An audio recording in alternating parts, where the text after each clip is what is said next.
Dans Solo Leveling, un homme se demande si c'est vraiment Jinwoo, tandis que tout le monde commence à le remarquer en train de marcher aux côtés de Cha Hae-in. Cha rougit, alors que Jin commente qu'il pensait qu'il y aurait moins de monde à cause de la situation actuelle. En le regardant, elle lui demande s'il aime ce genre d'endroit. Il répond que non, mais qu'il voulait y venir au moins une fois. Elle lui demande alors pourquoi il l'a emmenée dans un endroit qu'il voulait visiter. Il répond qu'elle est sa seule amie. Confuse, elle se rappelle soudainement ce qu'elle a dit devant l'étrange statue du donjon double. Se souvenant de cet instant, elle rougit et lui demande s'il l'a entendu. Jin lui répond qu'il a une meilleure ouïe que la moyenne et qu'il l'a entendu clairement. Cha l'interroge alors sur l'identité de ce donjon mystérieux. Jin lui dit que lorsqu'il aura mis de l'ordre dans ses pensées, il lui expliquera tout.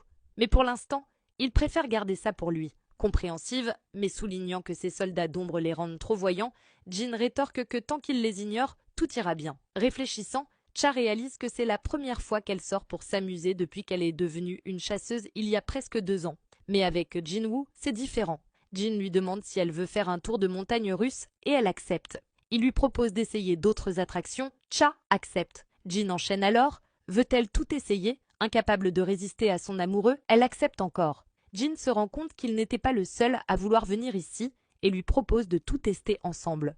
Ils enchaînent les montagnes russes, la tour de chute libre et terminent par une maison hantée. Plus tard, en mangeant, Jinwoo lui demande si elle s'ennuie, ce à quoi elle répond que non, qu'elle s'amuse bien. Pourtant, il souligne qu'elle n'a ni crié ni pleuré une seule fois, ce qui le pousse à penser que ce genre d'attraction est trop ennuyant pour une chasseuse de rang S. Commentant que les attractions sont un peu lents, elle acquiesce. Lui lançant son sourire de drague ultime, il lui demande alors s'il devrait essayer quelque chose de plus excitant. Soudain, une ombre perce les nuages et Kaizel surgit dans le ciel, s'envolant vers le coucher du soleil. Jinwoo lui demande son avis, Cha répond « très rapide et vraiment haut ». Puis, en souriant, elle ajoute que c'est magnifique. Regardant l'horizon, elle lui demande pourquoi il a choisi un parc d'attractions alors qu'il peut faire ce genre de choses.